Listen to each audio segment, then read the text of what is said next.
मगर एक बार मैंने पुराने वीडियो में बताया था यूएफओ को कि यूएफओ दिखता किसको है और कब दिखता है। जैसे यूएफओ भी 3 तत्वों का है, तो जैसे सूक्ष्म जगत में 3 तत्वों की जो आत्माएं हैं वो दिखती है, भूत प्रेत दिखते हैं, नहीं दिखते। ऐसी तरह यूएफओ तो परम तत्वों का होता है, तो वो कैसे दिखेगा? अगर 3 तत्व नहीं दिखते, परम तत्व कैसे दिखेगा? मगर जब परम तत्वों से उसका यूएफओ 3 तत्वों में, उसका परम अग्नि से अग्नि तत्वों में कन्वर्ट हो जाता है, सूक्ष्म जगत में 3 तत्वों में, तब वो व्हीकल जो है वो पूरी दुनिया में हाँ, तो अग्नि तत्व ये दुनिया को दिखेगा, तो अग्नि तत्व दिखेगा, परम अग्नि नहीं दिखेगा। समझ गए मैं आपकी बात। अब ये लोग जो दुनिया को, अब ये अगर दुनिया को हेल्प करना चाहे, बदलना चाहे, तो कैसे करे?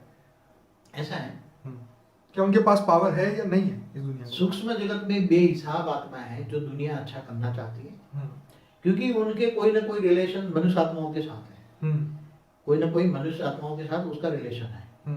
मैंने एक वीडियो में बताया कि दूर दूर से जो युवा को लेकर आए हैं, उनको वही मनुष्य आत्माओं में कहीं ना कहीं या तो उसके ग्रैंड चिल्ड्रन है या कोई ना कोई रिलेशन है, इसलिए दुनिया में सभी बहुत युवा को लेकर आते हैं बचाने के लिए। मगर ये भी जानते हैं कि अगर हम ज्यादा युवा को लेकर यहाँ ज्यादा धरती पर रहेंगे तो हम भी या धरती से बाहर जाने की शक्ति, एनर्जी खत्म हो जाएगी, इसलिए ज्यादातर युवा को नहीं टिकते, थोड़े समय में आकर या किसी को उतार कर चले जाते हैं, फिर वापस उसको लेने आ जाते हैं। इसलिए यूएफओ से डायरेक्ट ऐसी कनेक्शन वाली आत्माओं से डायरेक्ट कनेक्शन है। बाबूजी, यूएफओ रिसर्च करने वाली एक सोसाइटी का जो था बंदा, उसने ये कहा था कि ऐसी घटना है दिन में 40 बार बनती है और करीबन 25,000 ऐसी घटनाएं 25,000 ऐसी घटनाएं हैं जिसमें लोगों ने यूएफओ फिजिकली देखा है। ये सिर्फ काल्पनिक बातें नहीं है, ये सच है।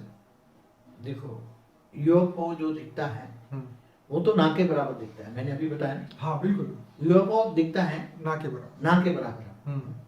तो पहले भी जैसे कई कहते थे ना कि ये मरने वाला है, अब देखो मेरे को लेने के लिए विमान आया हुआ है, इंद्रलोक से आया हुआ विमान आया हुआ है। हाँ, पहले कहता फिर देखो ये विष्णु जगत से, वैकुंठ से मुझे विमान लेने आया, देखो।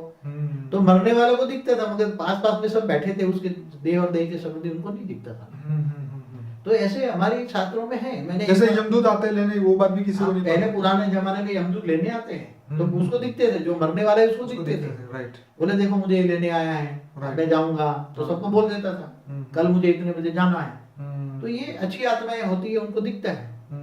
तो ये सभी बहुत ही स्थूल जगत और सूक्ष्म जगत का जो कोरिलेशन है, एक दूसरे के प्रति जो हमदर्दी है, वो समझना पड़ेगा। और यूएफओ ऐसी चीज है कि कई बार मैंने बताया कि रावण का प्लेन क्या स्थूल था, स्थूल तत्वों का था। रावण का प्लेन कॉमन चीज है, उसमें मन की गति से, मन के संकल्पों से चलने वाला। तो मन की गति या मन के संकल्पों से चलने वाला स्थूल जगत वाला नहीं होता, पवन से चलने वाला होता है, वायु तत्व का।